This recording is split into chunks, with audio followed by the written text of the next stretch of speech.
More specifically 3 squads of Chunin and even an Abu squadron, trying desperately. Why to track down Naruto? Well, currently written across the Hokage's monument were the words, Sasuke-sensei sucks. Uzumaki Naruto, your future Hokage. An 8-year-old academy student. How, just how did he manage to paint that across the monument, in the middle of the day, and in the middle of a ninj? A village of all places. But beyond that, how could trained ninja not catch him? Or in this case, find him? From atop the administrative building, the aging Haruzen Sarutobi, Sandaime Hokage and leader of said ninja village, just sighed. But deep down, he couldn't help but chuckle a little. I was getting worried there for a minute, the Sandaime mused, before looking over towards a picture of his successor, and predecessor. Seems like he has a fire within him after all, wouldn't you say, Minato? But then the Hokage let out a groan as his one arch-nemesis glared at him. If only it was your fire he inherited, not Kushina's, the paperwork's gonna kill me. Naruto chuckled. He had doubled back on his pursuers, returning back to the academy and sneaking through an open window in a converted stow. Rage room. He was a prankster at heart. Stink bombs, water balloons, tied shoelaces, those who gave him the look, oftentimes found themselves subject to one of his pranks. But this was the first time he'd pulled off something this big, and it was exhilarating. Now, Naruto didn't get the best grades in class, nor did he have the neatest handwriting. And based on today's lessons, he couldn't do a respectable clone yet. But he wasn't stupid. Stupid didn't survive. He had been on his own for years, ever since running away from the orphanage at the age of 4. Then for a year, he lived on his own on the streets before the old man Hokage finally found him. And even then, it took another year for the Hokage to finally convince him to live in an apartment he provided. He knew to lay low. In a ninja village, things changed at the drop of a dime. Something else would come up, and his pursuers would be called off to other, more important duties. Now, he just needed something to keep himself occupied for the next few hours. The room Naruto was in was an old classroom turned storeroom. Desks, chairs, ninja training equipment, old projectors, and such. Honestly, it was a kid's dream what they could find here. And yet, Naruto's eyes were drawn to the most unlikely thing that should have caught his interest, a book.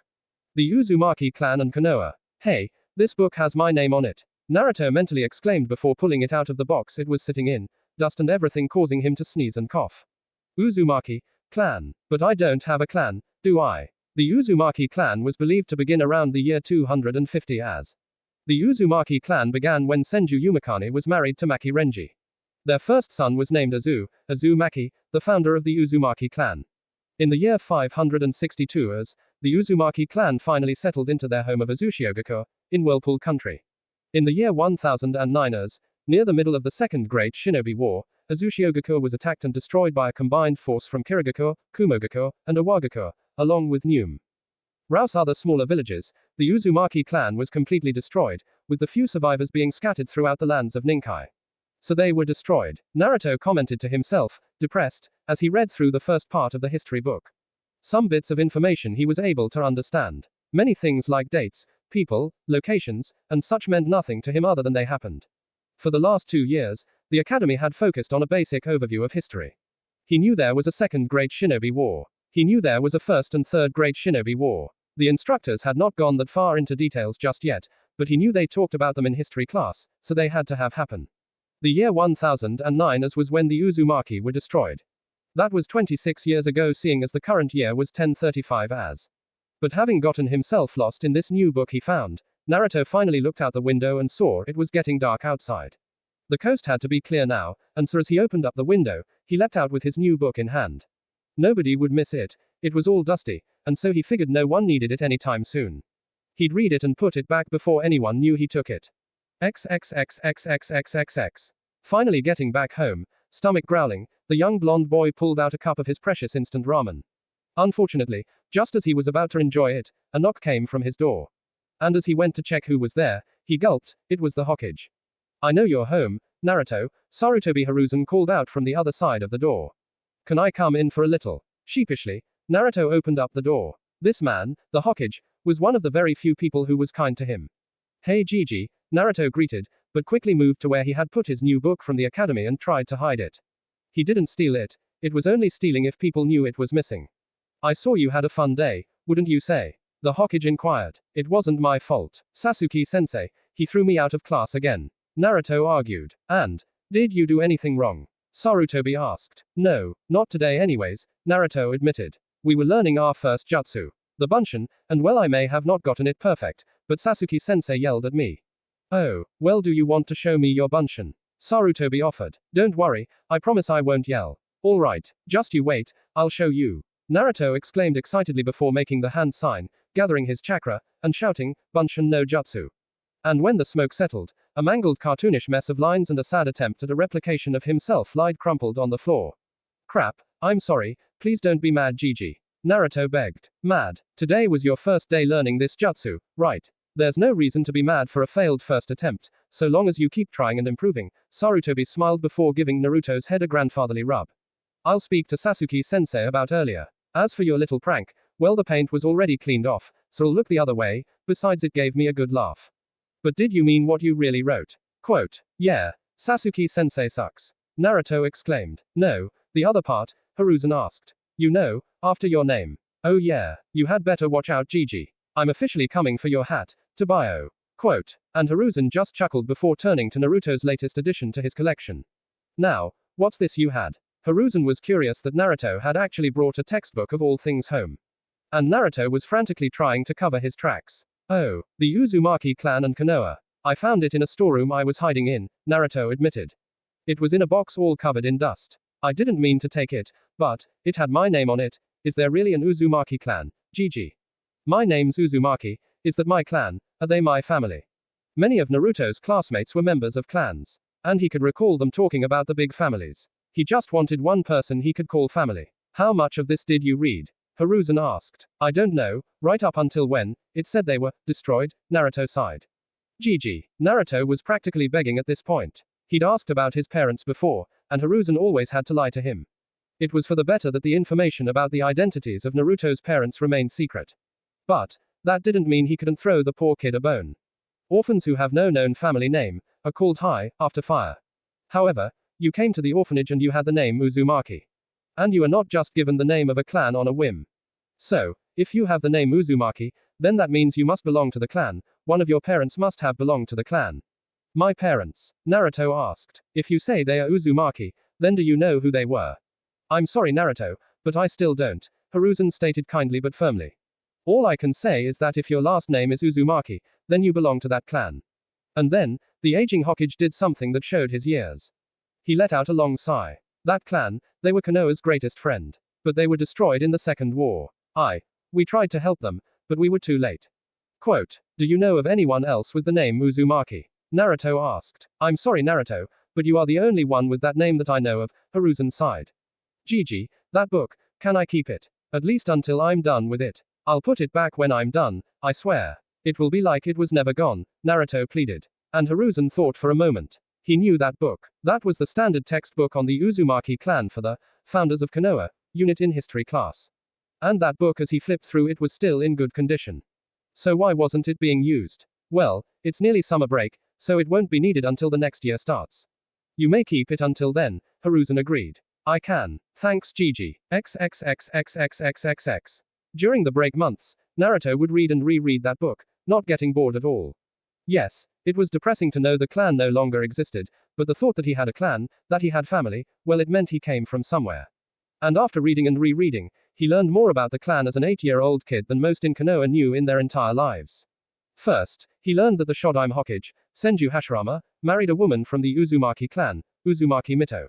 Second, besides marrying the Shodaime, the Uzumaki helped to broker peace between the Senju and Uchiha clans, which ultimately led to the founding of Konoha. In a way, the Uzumaki were as much of a founding member of Konoha as the Senju and Uchiha were. Third, the man who brokered the peace was the man who led the clan. He was called the Azukage, and his name was Ashina Uzumaki. Fourth, the Uzumaki excelled at this thing called Fuinjutsu, whatever that was. The book mentioned Fuinjutsu was also called sealing techniques. And he knew from class that ninja could seal things in scrolls. Is this what the book meant? He would have to look more into this Fuinjutsu stuff. And fifth, and most importantly, they were badass ninja. The book stated that they were one of the most powerful clans, something about having powerful chakra. And if 3 nations were need to defeat one clan, then it had to be true. XXXXXXXXXXXX. October 10th. It was always this day that was the worst. Naruto was panting. He was running out of breath with the stupid drunken mob closing it. He knew he wasn't liked. He knew the villagers hated him. And for 364 days of the year, they made it clear to him that his presence was unwanted. But for those 364 days, that's all it was, just those stupid glares and sometimes shops refusing to serve him. However, October 10th was the anniversary of the Kyuubi's attack. It was meant to be a day to celebrate the Yondaime Hokage. But many villagers decided that the best way to celebrate was to form a drunken mob and hunt down the Kyuubi. And for whatever reason, Naruto was always selected as the Kyuubi. The first year when he was out of the orphanage, the mob had caught him and they got in a few blows before one of those masked ninja managed to rescue him.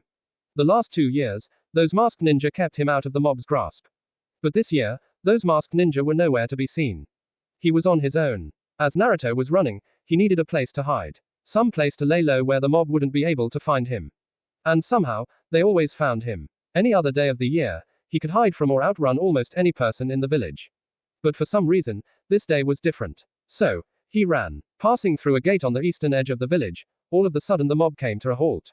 Are you sure he went in there? I'm not going in there. Yeah, that place gives me the creeps. Once Naruto learned he was free of his pursuers, he could finally take account of where it was he ran, that the mob would not follow, the Uchiha district. Today was October 10th. Just 10 days ago, Uchiha Itachi slaughtered the entirety of the Uchiha clan in a single night. The district had been cleaned, the bodies of the deceased removed and buried, and the blood and shuriken removed. Now, One thing Naruto noticed was that he had a rather strong sense of smell. His was stronger than everyone else in his class except for Inuzuka Kiba, but he wasn't too far behind. And this place still bore the scent of dried blood and death. Naruto was scared. The houses were like those haunted houses where a ghost could appear at a moment's notice. He hated ghosts. They were scary. He wanted to get out of here immediately, but this was the one place the mob wouldn't go. Maybe if he just found a corner and kept quiet, the ghosts wouldn't bother him. An hour passed, and the sun was beginning to think about setting when Naruto heard footsteps walk through the Uchiha district. Thinking someone from the mob had gotten brave enough, or drunk enough, to follow him, he poked his head out, scouting the surroundings. The footsteps came closer, but they moved away just as quick as they came. The person never came down the street where Naruto was hiding. So he went to check out the source of the footsteps, the person who had chosen to brave this haunted village, Uchiha Sasuke. The lone survivor of the Uchiha massacre, young Sasuke, slowly walked down the streets of what was once his home. Finally, he had been let out of the hospital, but the scars of 10 nights ago ran deep. Why did he leave me? Sasuke searched his memory for some reason as to why Itachi spared him while murdering everyone else. This place was once his home, but now he didn't think he could stay here any longer. What Itachi had done to him made him watch the murder of his parents, clan, and family over and over. Just being here caused those images to flash in his head again and again and again. But there was one place he wanted to go, one last time. From his hiding spot, Naruto saw the young Uchiha walk towards a large lake that was at the edge of the district. And for a brief moment, Naruto saw something. He saw himself. The loneliness. Naruto saw it in Sasuke's eyes. Sure, the circumstances were different. Naruto had been lonely since the beginning. And Sasuke. He may have known the joys and love of a family, but all of that had been ripped right out from under him. Now, he had no one. Naruto knew the feeling of loneliness all too well. Sasuke, Naruto didn't look too fondly upon. He was the top student in his academy class, and one who hogged all of Naruto's attention. Naruto just needed the senseis at the academy to see him, just once and he'd show them. But Sasuke was always taking all of the attention. And Naruto could never beat him in a spar, all of the girls cheered for the Uchiha. The loneliness, the feeling of having no one, he wouldn't wish it on anyone, not even his mortal enemy. Something was compelling him forward, like an invisible hand giving him a push on the back. Maybe, just maybe, Sasuke sat on the dock, trying to remember the days before Itachi ripped everything from him. The memories he had of his father weren't exactly the best. His father was strict and oftentimes cold. But there was one time, maybe a few days before the massacre, his father's cold exterior gave way to something a bit more nurturing, if only slightly. Sasuke had finally achieved his clan's so-called rite of passage, the Kaiten, Gokyu no Jutsu, fire style, great fireball jutsu. And for once, his father was proud. Now, that was the only time his father would ever get to be proud of him. The lone Uchiha was brought out of his reminiscing as he heard footsteps behind him. And for once he thought maybe, just maybe his father had survived. Maybe his father was right behind him. But deep down, he knew that would never be the case. So who was inside the Uchiha district now? Naruto approached Sasuke on the dock and simply took a seat next to Sasuke. Sasuke knew who this was, the proverbial class clown, Uzumaki Naruto. This blonde was so annoying. And yet, Sasuke could tell immediately that void he felt within him was something Naruto was very much familiar with. No words were spoken, but somehow, each of the boys took solace in the fact that, at this moment in time, they did not need to be alone. XXXXXXXXXXXXX. This is it. This is the day I beat you, team. Tabio. Naruto proclaimed as he stood across Sasuke on Academy's sparing ground. A few years had passed since the days of the massacre. Both Naruto and Sasuke were now 11 and they were well in the middle of their academy years. Yeah, like Sasuke-kun would ever lose to you, loser. Kick his butt, Sasuke-kun. Once again, the academy senseis had paired Naruto, the worst in the class, with Sasuke, the best in the class. If anyone had kept count, the times Naruto and Sasuke fought each other at the academy were equal to L of their other opponents combined. Over the last 2 years it was clear to Naruto. Even after the Hokage said he'd talk with the teachers, they pretended to have changed whenever the Hokage made an appearance in the academy, but after that they went right back to ignoring him. Now, Sasuke's record against Naruto this year was 20-0. Naruto had yet to win. Despite that, he never stopped boasting about beating Sasuke, or his stupid dream, to become Hokage. Naruto charged in. Only today was worse than other days. A quick step to the side, a turn of the foot, and Naruto took a kick to the stomach which sent him flying out of the ring. And once again, some of Sasuke's fangirls were screaming in adulation of their hero. In fact, every girl was cheering on Sasuke, every girl but one. Naruto-kun. Yeah, Sasuke-kun's the greatest. I always love seeing Sasuke-kun kick that idiot Barker's ass. The lone admirer of Naruto remained quiet amongst the praise and cheers, a lavender-haired, pale-eyed girl dressed in a jacket which might even be enough to keep her warm during the winter months. One day, she'd cheer Naruto on, maybe. Maybe one day she'd work up the courage to encourage the boy whose blonde hair resembled the morning sun. But that day was not today. There was no way she could approach Naruto. She didn't have the courage to do such a thing. Class that afternoon came to an end, and Hinata noticed her retainer, Ko, was running late. Ko was reliable, but every now and then he got tied up with clan business. This gave her the perfect opportunity to indulge in her favorite hobby, Naruto watching. It had been a long time since she had this chance. She would recall, a few years back, he'd be sitting on the swing, just outside of the academy's entrance. But now, he was gone. These days following school, he simply just left. Byakugan, Hinata spoke softly as she activated her clan's prized dojutsu. Tracking Naruto was, honestly, very easy. Sure, the academy teachers, Chunin, and even Anbu who were responsible for tracking him down whenever he pulled a big prank made it look difficult, but for her Naruto stood out like a sore thumb. Everyone's chakra was blue, not that anyone could see it without the aid of a special dojutsu. When they used jutsu, the chakra associated with the jutsu may take on a slight change in color depending on the elemental nature of said chakra. But that was after the chakra left the person and was formed into a jutsu. But internally, everyone's chakra was a light blue, similar to the same blue as the sky. Everyone but Naruto's. She didn't know why, but while Naruto's chakra was mostly blue, there were a few traces of red especially around the tendon in his navel. She didn't know why Naruto's chakra was red, but it made finding him easy. And where was he heading? To the east of the village, towards the desolate Uchiha district. Following him, Hinata ran off down the street. Naruto was moving fairly quick, more so than she could keep up with, and quicker than one might expect from an academy student. All right, Dobe, you know the deal, Sasuke smiled as he stood across from Naruto in the middle of a small clearing. Said clearing was close enough to the Uchiha district that hardly anyone came this way, meaning they had privacy where privacy was a scarce commodity inside of a ninja village. This was once one of the Uchiha clan's personal training grounds. And while Sasuke had permanently moved out of the Uchiha district, that area of the village remained untouched, and most just simply avoided it. Yeah, I know. 9 to 10, I have a score to settle, Naruto grinned as he picked up a pebble from the ground, tossing it into the air. Hinata arrived, hiding in the trees just in time for the pebble to hit the ground. Naruto and Sasuke were off. They were much faster, and as soon as they traded their first blows, they were much more evenly matched than Hinata recalled, and much more advanced than anything they showed during the ACA. Demi-spars. Naruto rolled out of the way of the same kick Sasuke had given him in the academy earlier, and followed up rebounding to his feet, delivering a punch to the face which Sasuke blocked. Hinata had not seen anything like this, not from Naruto, and not even from Sasuke. The only people Hinata had seen move this fast, was when she was watching spars between clanmates who were trained shinobi. The match ended when Sasuke went to flip Naruto, judo style, but Naruto redirected the energy of Sasuke, dragging him down and ending it with a roll. Ling kick to the torso. The match was Naruto's. How'd you like that, team? Now we're even. Yeah, just so you know I was only repaying the favor and letting you win, Sasuke scoffed, rubbing his chest as Naruto offered him a hand. With Naruto's win over Sasuke, Hinata couldn't help herself and let out a slight cheer. And with that, both Naruto and Sasuke's eyes widened. Had they been discovered? A pair of kunai sailed into the tree line and an eep responded. The kunai didn't hit Hinata, only the trees next to and behind her, but they served her purpose in confirming her presence. Oh, don't tell me, please don't tell me, Sasuke groaned. The voice was inherently feminine, and the last thing he needed was one of his fangirls stumbling upon their secret extracurricular training sessions. Wait, you're Hinata? Naruto asked as they found the cowering Hyuga. And upon seeing Naruto, Hinata responded in the only way she knew how, she fainted. What do we do with her? I don't know. A few minutes later, Hinata started to stir as Naruto and Sasuke were debating about what to do about her. And already, she could tell she saw something Naruto and Sasuke didn't want her to see.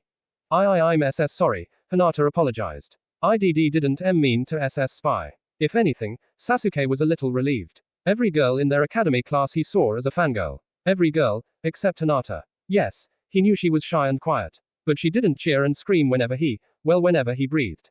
IIIGG got LL lost, Hinata lied. And then ISS saw UHH here, TT training. Saw us. How? Naruto asked. We're deep enough through the trees that no one can see us from the road. Hinata panicked. Lying wasn't exactly her strong suit, but at the same time she didn't want to admit she was following Naruto. She didn't want to sound like a stalker. She's a Hyuga, so she probably has the Byakugan, Sasuke commented. Byakugan. Hi. It's MIC clan's DD dojutsu, Hinata replied. Dojutsu? You mean like the Sharingan that your clan has? Naruto asked, and Sasuke nodded. I can SCC chakra, Hinata stated. Again, sorry IDD didn't mean to intrude. Hey Hinata, Naruto spoke up before clapping his hands together in a pleading manner. Please don't tell anyone. Tell. Hinata squeaked. IIW would NN never NN Naruto-kun. BB but IS saw. Why you're BB better than YY you were earlier. WWY. Well, Naruto recalled back a little over a year ago, when the instructors at the academy were sparring with the students, testing their taijutsu forms. Obviously, the instructors were holding back, bringing themselves down to academy levels. Naruto scored a hit on his instructor, but that's where things went wrong. The instructor reacted with a hard sweeping kick that knocked him out. Another example of the instructors going harder on Naruto than the rest of the class. And that wasn't the only case. If Naruto would score decent on a test, they would punish him. Or when they were practicing the kawarimi, let's just say they weren't blunt kunai. The instructors, they never liked when I did good, Naruto admitted. So, because the instructors don't help me, Sasuke does. There are not good sparring partners amongst our class, and the academy teachers, Sasuke sighed. I have yet to lose a spar in the academy. And it hasn't even been close. He hasn't even had to break a sweat in any spar, Naruto admitted. And it was becoming more and more clear to Hinata. In class, Naruto hated Sasuke's guts. But here, when no eyes were watching, it was clear to Hinata that Naruto and Sasuke were good friends. Sir, when no one eye is W watching. Yep, we train together, Naruto smiled. It's not like we have anything better to do. There were a few underlying implications to that statement. Both Naruto and Sasuke, they had no one. Both were orphans, and neither had anyone to go home to. So they found companionship in each other. So again, please keep it a secret. I don't know what the teachers would do to me if they knew I was stronger than I showed, Naruto pleaded. And the Dobe here isn't a bad sparring partner, Sasuke added. So yes, discretion would be greatly appreciated. Hinata-sama. The call was faint, but Naruto, Sasuke, and Hinata could all hear the call coming from her retainer, Ko, coming from the nearby street. NN Naruto-kun, Sasuke-san, Hinata stated before knowing she had to go. I promise I'll keep your secret. Thank you Hinata, Naruto exclaimed, grabbing Hinata's hand in a thanking manner and causing the poor Hyuga to bright red. Sasuke noticed it. Hinata wasn't a fangirl. Well, she wasn't his fangirl at least. And at least unlike the other fangirls, Hinata at least had a satisfactory grade in the shinobi arts. Then again, she was from what was now Konoha's top shinobi clan, and the heiress nonetheless. He'd seen her taijutsu skills, second only behind him, and well Naruto if the Dobe actually tried. And her attention wasn't directed towards him, her eyes were looking at someone else. Ko, Hinata called out as she returned to the streets to meet with her retainer before someone else potentially stumbled upon Naruto and Sasuke's training. Interesting, unfortunately, today's training session didn't go completely unnoticed. Standing up in a tree, hidden from the three academy students, a man with one eye and gravity-defying hair watched on. This bit of information, it was better off he filed it away in his own mind for another day. XXXXXXXXXXXXX. Begin. Hyuga Hinata stood across the hall from her younger sister Hyuga Hanabi, the clan head, and their father Hyuga Hiyashi, alongside the three elders present to observe Hinata's prowess. As heiress, 5 years. 5 years separated their age. Hinata had just turned 12, Hanabi was 7. This spar shouldn't have even been close. If one had looked at her academy scores, you'd know Hinata was one of the top taijutsu students in the class. This matchup should have been grossly unfair in Hinata's favor. And yet, there was one factor that would swing the matchup heavily in favor of the younger sibling. And that was the fact that Hanabi was Hinata's sister. As they exchanged strikes, it was clear that Hanabi was skilled in the Hyuga's style of taijutsu, the Juken, but especially at the age they were, where their bodies were constantly growing, developing, and strengthening, Hinata was clearly stronger and faster, not to mention more experienced. So what happened when Hinata forced an opening in Hanabi's defense? She hesitated. You couldn't blame her. Hanabi was her little sister whom she loved with all her heart. She couldn't bring herself to hurt her. She didn't strike when she should have. Hanabi though was different than Hinata in that regard. The younger sibling always felt like they had something to prove, and when Hinata had opened herself up by not striking at Hanabi, Hanabi struck back at Hinata, landing a palm strike to the stomach and ending her rolling across the floor. Disgraceful. Hiyashi just sighed in disappointment as the elders behind him started speaking amongst themselves. They were the ones who requested this spar. It was plainly obvious they didn't like Hinata, or rather they didn't like the prospect of her as heirs. Hiyashi, perhaps it's best to make Hanabi the heiress and just be done with this farce. Right now, it was just a firm suggestion. The leader of the Hyugas had to be firm and unrelenting. Hinata was the exact opposite. Hanabi was showing herself to have better qualities to be a clan leader. But Hyashi knew the consequences behind officially declaring Hanabi the heiress. Hinata receives the caged bird seal. Hyashi was no idiot. What was supposed to be a way to protect the Byakugan from falling into enemies' hands, had quickly turned into a collar in order to keep the branch families of the clan in check. It was a mark of inferiority, a mark of subservience, and it was a mark which had a long history of tearing families apart. It had happened to him and his brother, born just minutes apart. He lucked out and was made the heir. His brother Hisashi though was branded and forced into the branch families. And he'd be lying if he admitted he never made use of the caged bird seal's control function against even his own brot. If there was one thing he was ashamed of, it was that, though he wouldn't admit it. The Hyuga head was supposed to be strong and unwavering. Emotions like regret and shame had no place amongst the Hyuga. You are just as aware of the clan laws as I am, Harabi-Jisama, Hyashi spoke. The clan heir is to be decided before or upon their 18th birthday, the middle elder, Harabi stated. You don't mean to drag this out until then, do you, Hyashi? Quote. Hyashi just remained silent, if not nodding ever so slightly. Just so you know, the later in life the caged bird seal is applied, the more painful the application and greater the risk for complications is, one of the other two elders replied. It would be a mercy to get it over with now. My decision is final, honorable elders, Hyashi stated. Hinata has until her 18th birthday to prove herself worthy of the title of heiress. At this point, he was just grasping at straws. He saw what the caged bird seal did to the relationship between him and his brother. He didn't want the same fate to befall his daughters. But despite being clan head, the elders had a considerable amount of power when it came to internal clan affairs. He felt like he was grasping at straws, but if there was some way to spare both of his daughters from the caged bird seal, even if the chance was 0.001%, he'd take it. And with that, Hyashi stood up to collect his daughters, but as he turned to the training hall, Hinata was gone. XXXXXXXXXXXXX. Damn it. Stupid Bunshin, clone jutsu. Naruto swore as he tried for the 458th time to make a respectable clone. 458 attempts, and the best he got was this crumpled mess of a clone. Kawarimi, replacement jutsu, fine. Henge, transformation jutsu, no problem. But the stupid Bunshin was what was holding him back. Damn, you really can't do it, can you? Sasuke inquired. They were in the usual training ground and following another pop quiz earlier that day on the Academy 3 jutsu, Naruto was proving to Sasuke he wasn't just fooling around. Sure, he was fine playing the role of the dead last, so long as he could still pass the academy. But this stupid clone jutsu was standing in the way of that. No dip, Naruto shot back. This was a real problem that the two of them had been struggling with for the past month. If Naruto could get the stupid Bunshin down, then he and Naruto could attempt to take the graduation exam early. Naruto could get away from the academy teachers who refused to teach him something useful, and Sasuke could get a teacher who would actually teach him something useful, rather than teaching to the lowest common denominator within the class. Well, second lowest, they didn't teach to Naruto. But they didn't have time to think about it anymore. Their perimeter alarms sounded, indicating they had company. Ever since Hinata stumbled upon their training a few months back, Naruto and Sasuke learned their secret training wasn't as secure as once though. No traps, nothing deadly at least. They just needed some alarms. Answer as the alarms sounded, Naruto and Sasuke disappeared into their hiding spots. So, what had triggered these alarms? Well, once again it was Hinata. Naruto-kun, Sasuke-san, Hinata pleaded as she gathered every ounce of courage she could muster. Please let me train with you. XXXXXXXXXXXXX. Good morning class. Starting today, I will be taking over as teacher of this class for your remaining 2 years. My name is Yumino Aruka. Standing at the front of the class during the start of the school year, Yumino Aruka had been assigned this class after Sasuke-sensei suddenly resigned at the end of last year's class.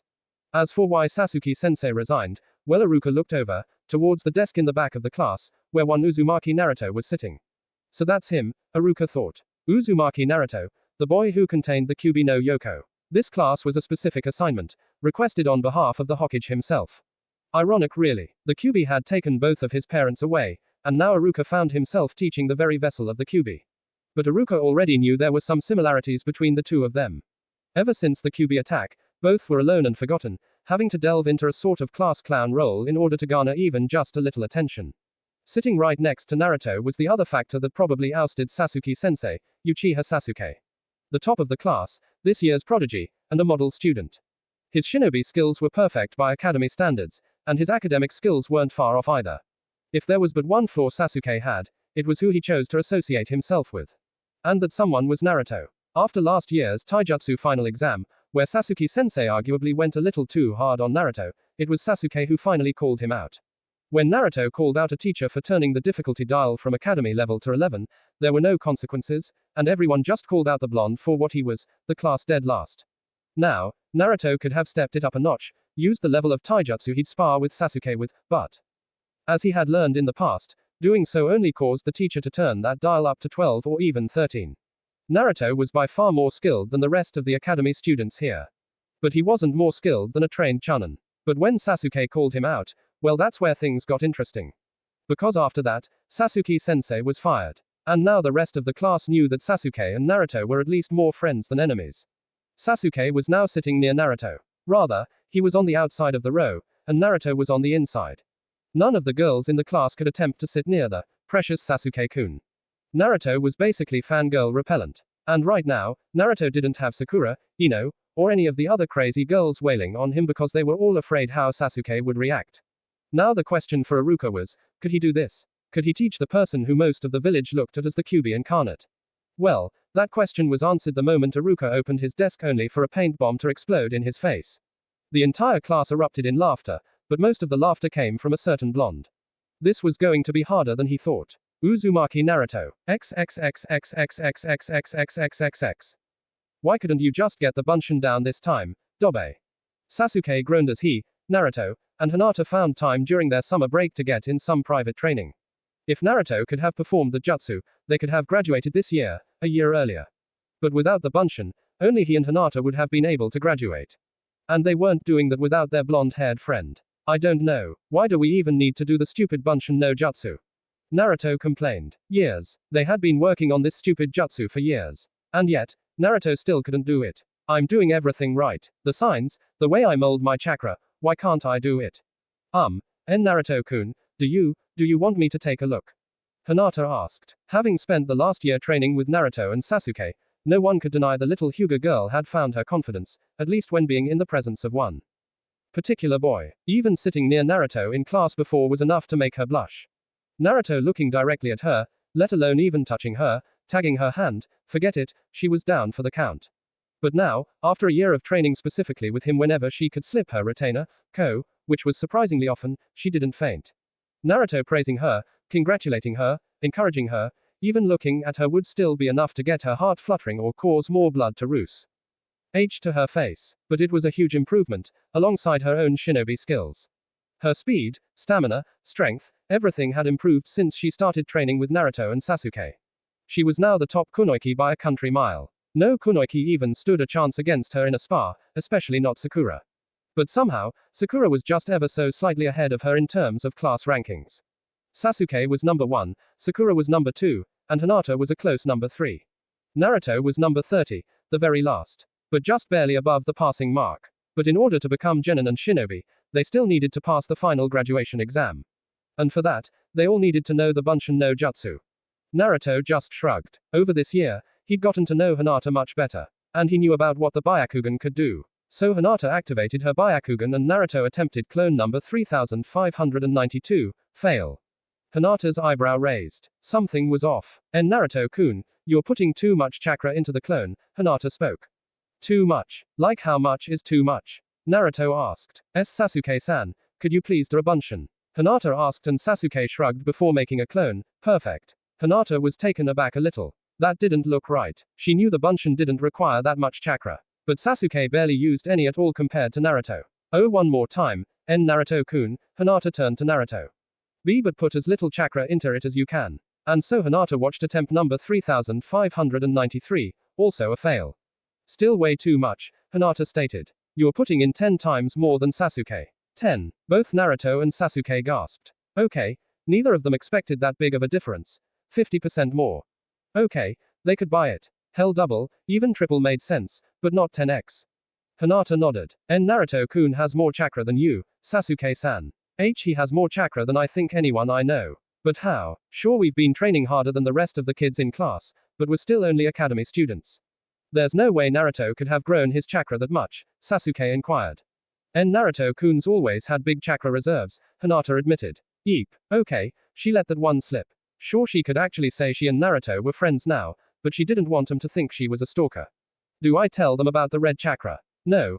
I don't even know how to explain it myself. You know, that book on my clan, on the Uzumaki clan said they had special chakra, Naruto stated. I wonder if this is what they meant. Maybe that explained the red chakra for Hinata. Maybe that was this special Uzumaki chakra. Oh, speaking of clan stuff, here Sasuke, you can return this for me. Naruto grinned after pulling out a book from his bag titled Fuinjutsu Basics, Storage and Explosion Seals. It was written by someone named GTSJ, whoever that was. The librarians at the public library, like the rest of the villagers, weren't too fond of Naruto, and so he would almost immediately be shooed out of the library. Sasuke, on the other hand, was welcomed with open arms. So when Naruto made the request one day for Sasuke to see if there were any books on this Fuinjutsu stuff, he was pleased when Sasuke came back with a book titled Fuinjutsu Basics, An Introduction to the Sealing Arts, by G.T.S.J. Naruto dove right into it. And at that moment, no one would believe that Naruto was the dead last. He hated reading. Books sucked. And yet this book sucked him right into everything it had to offer. But the minute Sasuke, or even Hinata, took a look at what it contained, it was like their brains overloaded and shut down. And with that, Naruto came to a few conclusions. 1. Fuinjutsu was incredibly complicated. How Naruto could even begin to grasp the concepts of it was beyond the bounds of reality. Even Sasuke noted his intelligence didn't lie in the academic subjects, it was in battle tactics, adapting to the fight, and outmaneuvering an opponent. But with that said, he wasn't stupid. 2. Fuinjutsu required precision. Every stroke of the pen mattered. Every stroke served a purpose. Naruto had spent the last year working on penmanship. His school notebooks were full of just random kanji and writing exercises that these Fuinjutsu books recommended. 3. Fuinjutsu was incredibly useful to those who could fully utilize it. The first book claimed a master Fuinjutsu user could do anything with it. Although, the path to master was not easy. And 4th, while it appeared most shinobi could use Fuinjutsu to a basic degree, such as for storage scrolls, explosive tags, barriers, and suppression seals, very rarely did anyone go beyond the basics. Well, at least I won't have to pay a late fee, unlike last time, Sasuke sighed in relief. That first book, Naruto kept for almost 8 months before giving it back to Sasuke. Now, it appeared as if the blonde was smart and simply just copied the book, instead of rereading it over and over and over again. Well, I copied the important chapters down, and I've started the basic exercises to storage and explosive seals, Naruto grinned. So yeah, you can return that one and bring me the next one. I'll check, but I don't think there is a next one, Sasuke replied. What do you mean, not a next one? Naruto asked, horrified. I mean, when I looked up Fuinjutsu in the library catalog, it took me to that section and those were the only 2 books there, Sasuke stated. I'll check again, but I don't know. No. Naruto looked devastated. I finally find a school subject that interests me, and they just rip it out from under me. Why? Now Naruto was over sulking against a tree with Hinata patting his back, desperately trying to cheer him up. XXXXXXXXXXXXX. Hatake Kakashi sighed. For the 4th year in a row, he had been assigned a genin team. For the 4th year in a row, he had failed a genin team. The traditional bell test. 3 genin, 2 bells. It was designed to pit the 3 genin together and to see if they could come together and work as a team to achieve the mission objective, even if not all of them would benefit. Could they put the team above the individual? These genin could not. Within the first 10 minutes, 2 of the 3 had decided that they'd cut the 3rd member loose and essentially abandon him. Kakashi felt sorry for the 3rd, but that didn't mean he was going to just let him pass. No, they failed his test. Hopefully, at the very least, they learned from their failure. For if they hoped to become successful shinobi, the value of teamwork and comrades was invaluable. And now for another year, he was genin-less. Not that this was a bad thing. He was Hatake Kakashi, Jonin, ex-Anbu, and all that shit. The types of missions he was used to went along the lines of assassinations, espionage, and even nation destabilization. These were not the types of missions that fresh genin took on. No, genin weeded gardens, picked up trash, and chased cats. If he took on a genin team, it would be months before he saw even a smidgen of action. But taking on a genin team was a duty of a jonin. The next generation needed to be nurtured into proper shinobi. The shinobi world was, in the simplest of terms, cruel. Currently, Konoha was in a period of relative peace. And so genin had an opportunity to grow and mature. However, should a period of war eclipse the land, the survival rate for genin was less than 30%.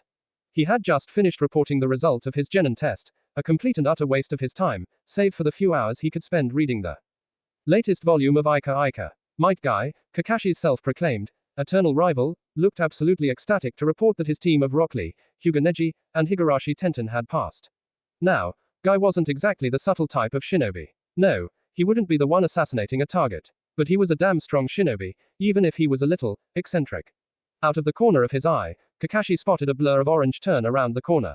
His curiosity getting the better of him, he followed. It had been a while since he last checked in on his little pets. High up in the trees, in his hiding spot, Kakashi looked down upon the training grounds at the very edge of the Uchiha district, one which was for all intents and purposes abandoned. One-ed, except for the three individuals there now, Uchiha Sasuke, Hyuga Hinata, and Uzumaki Naruto. He watched as Naruto complained for the 100th time about the Bunshin no Jutsu, and then he watched as Naruto attempted said jutsu, followed by Sasuke, and then by Naruto again. Only the next clone was significantly better than the first. It still sucked. Let's not beat around that bush. It was still a crumpled mess of a clone. But it was 10x better than all of Naruto's past attempts. As Hinata started explaining about Naruto's chakra, Kakashi started to smile. They were trying to help each other. And a thought popped into Kakashi's head, what if they were his genin team today? Would they have passed? They seemed close enough to each other, perhaps they could overcome the divisions the nature of the test tries to sow. But then, as Naruto proceeded to hand Sasuke a book, and all of the sudden Naruto looked as if the world had ended. Kakashi got a little laugh out of that. Hinata had comforted him, but then that's where it happened. She spotted him. Hinata's Byakugan was still active. And until now, her focus had been on Naruto plus Kakashi had been outside of the known 50 meters range which was the range of the 360-degree field of vision. But now that Hinata's vision had shifted to the point where she was looking up and in his general direction, she saw him. He had seconds at most to make the decision about what he was going to do before they all decided to send a barrage of kunai his way, or scatter and run. But he was Kakashi. Split-second decisions was also known as Monday to him. And so let's walk through what he was thinking in the next 1 to 2 seconds of his life. Uzumaki Naruto, Uchiha Sasuke, Hyuga Hinata. These three were academy students in the class of 1040, next year's graduating class. However, they have all been doing extracurricular training to the point where their physical abilities and shinobi skills were well above the expected level of an academy student. Well, everything except Naruto's ability to make a simple clone. If Kakashi had to evaluate their ability level, he'd say they were where the more advanced genin are after the first few months of training. He had been occasionally watching them whenever he had the chance in between missions for the past few years. And for a bunch of self-taught kids, he had to admit they weren't bad. Now, they would be graduating next year. Again, this assumed Naruto could figure out the Bunshin no Jutsu. And if Kakashi had to place a bet, he would say that Naruto couldn't get proficient enough at the Bunshin no Jutsu. That jutsu was one where too much chakra could overload it, resulting in the current results. And he knew what Naruto was, or rather what he contained. The level of chakra control Naruto would need to get that jutsu down was medical shinobi level. And that just wasn't going to happen within the next year. Now, Naruto could learn an alternative jutsu. And hell, people have passed without learning the Bunshin no Jutsu. One of Guy's genin had just proven that point. However, Kakashi knew Naruto's teachers. Up until this last one, Yumi no Iruka, the last teachers didn't care about Naruto. Iruka actually gave a damn about his student. And while Kakashi thought Naruto's past teachers would potentially give him a pass just so he could go off and get himself killed, he didn't see Iruka doing that. Naruto wouldn't pass with the current state of his Bunshin no Jutsu. He needed an alternative to that jutsu. Kakashi's thoughts turned to the next one, Uchiha Sasuke, the lone survivor of the Uchiha massacre, and the last Sharingan, other than himself, in Konoha. But Kakashi couldn't pass down his Sharingan to his children, Sasuke could. Now, Kakashi was versed enough in politics. The Konoha Council would want him to train Sasuke, as he was the only one who could train Sasuke how to use the Sharingan. Even Kakashi could see the writing on the wall. Whichever genin team Sasuke was assigned to, Kakashi would be the team's jonin. If they passed the true genin exam, then his fate was sealed. If they failed, then Kakashi could see himself being forced into an apprenticeship. Hyuga Hinata didn't raise too many flags in Kakashi's head. She was the heiress to the now most powerful and influential clan in Konoha. Although from what Kakashi had garnered, that status was questionable. Still, if any of the three meant anything to him, she meant the least. However, despite the historical Hyuga-Uchiha rivalries, she seemed to have no issues putting that aside and working and taking advice from Sasuke.